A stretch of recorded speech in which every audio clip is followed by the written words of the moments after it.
Gelinden tarif almak istiyorsanız kanalıma abone olabilirsiniz. Bugün Anya'nın mutfağında Ramazan pidesi yapacağız. Ramazan geldi ve o yüzden her yer böyle Ramazan pidesi kokar. Biz de evimizi mis Ramazan kokusuyla dolduracağız. Ve ben size bugün gerçek fırıncıların yaptığı Ramazan pidesini tarifini vereceğim.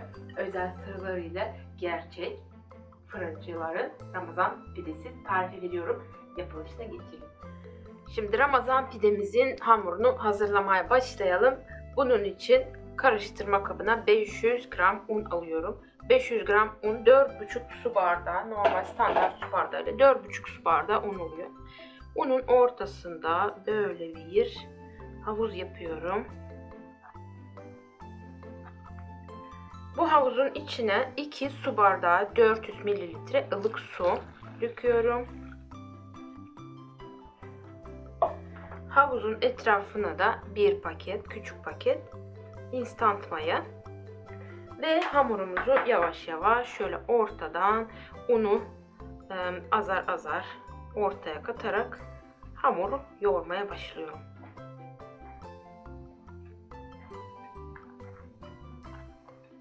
Şimdi bu hamurun özelliği, biz bu hamuru uzunca bir süre yoğurmamız gerekiyor.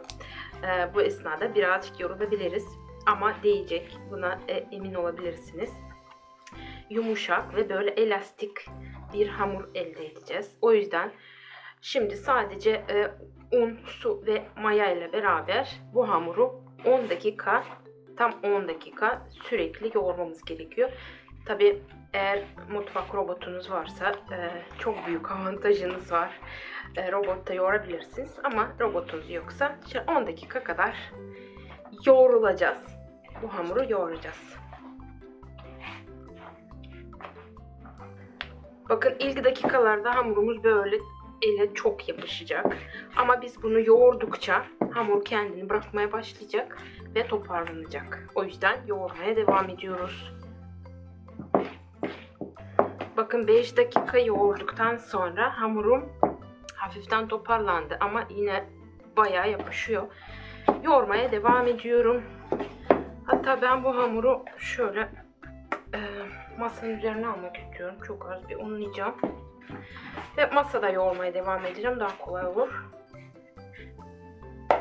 5 dakikada masanın üzerinde yoğuralım.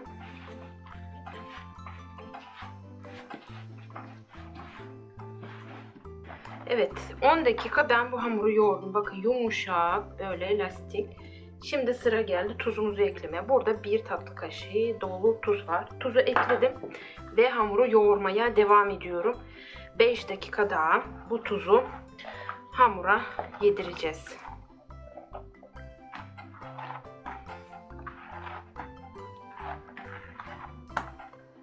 Evet, tuzla beraber de ben hamurumu 5 dakika yoğurdum.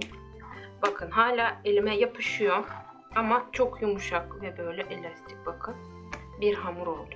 Şimdi ben onu toparladım ve kabın içerisine bırakıyorum ve mayalanmaya göndereceğim. Üstünü streçleyip. Şimdi ben video çekeceğim için önceden aynı hamurdan hazırlamıştım, mayalandırdım. Tam 1 saat mayalanıyor bu hamur. Bakın böyle yumuşak bir hamur oldu. Şimdi ben onu şöyle tezgaha almak istiyorum. Ve bu hamuru 2'ye böleceğim. Çünkü bu hamurdan 2 tane pide çıkıyor.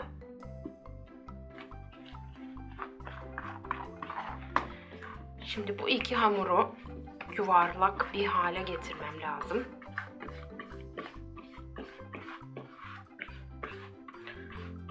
Eğer elinize çok yapışırsa burada birazcık un kullanabilirsiniz. Ben ihtiyaç duymadım çünkü gayet güzel toparlandı. Ve bu yaptığım bezeleri şöyle yağ kağıt üzerine tepsiye bırakıyorum.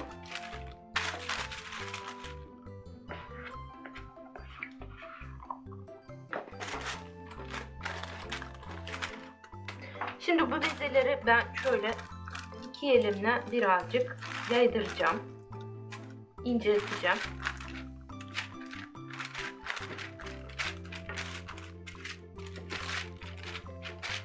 Yine bu esnada isterseniz un kullanabilirsiniz. Çok az şöyle.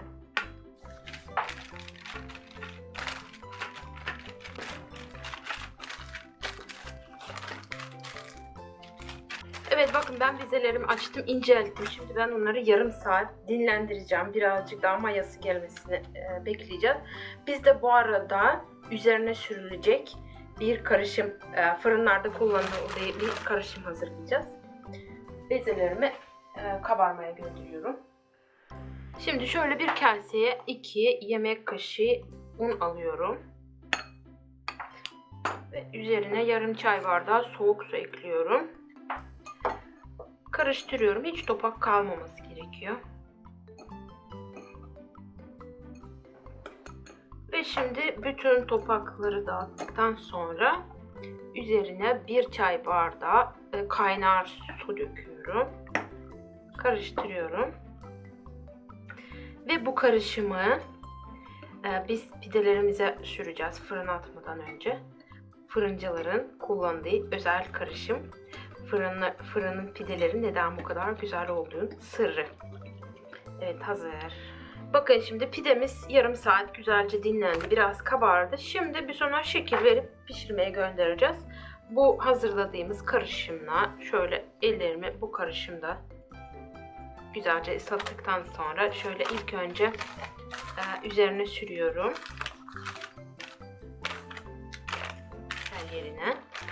Ve yine parmak uçlarımı ıslattıktan sonra şöyle pide şekli veriyorum.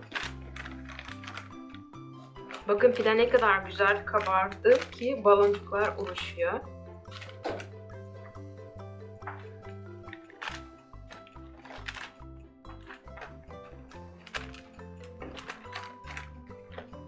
Evet, şimdi bir de üzerine yumurta sarısı sürmek istiyorum ki daha güzel kızarsın.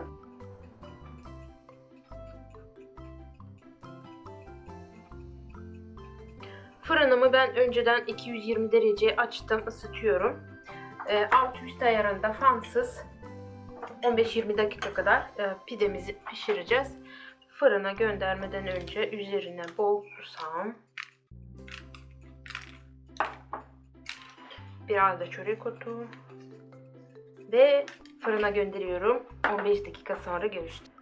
Ve size mutlulukla ve gururla pişen pidelerimi göstereyim. Bakın ne kadar yumuşacık ve gerçekten görmesek fırından alınmış gibi görünüyor. Görüntüsü de, yumuşaklığı da, kokusu da aynı fırından alınmış gibi. Bakın ne kadar yumuşacık ve çok çok lezzetli. Artık hiç fırın pide kuyruklarına girmenize gerek kalmayacak. Bakın içi de yumuşacık ve çok lezzetli. Siz de deneyin, yapın. Herkese şimdiden afiyet olsun. Evet, Ramazan pidemizi yaptık. Gerçekten çok güzel oldu. Ben size söylemiştim. Gerçek fırından aldığımız gibi birebir. Şu an evim nasıl kokuyor anlatamam size. Yani dışarıda sıra oluşmuş olabilir pide için. Çok güzel gerçekten ve kolay, gördüğünüz gibi özel sosuyla da Ramazan pidesini siz de yapabilirsiniz. Dışarıdan almayın. Evinizde mis gibi Ramazan pidesini yapın. Eğer tarifimi beğendiyseniz video altında yorumlarınızı bekliyorum. Ayrıca kanalıma abone olmayı ve bildirimleri açmayı unutmayın. Sizleri çok seviyorum. Hayırlı Ramazanlar diliyorum. Görüşmek üzere. Güle güle.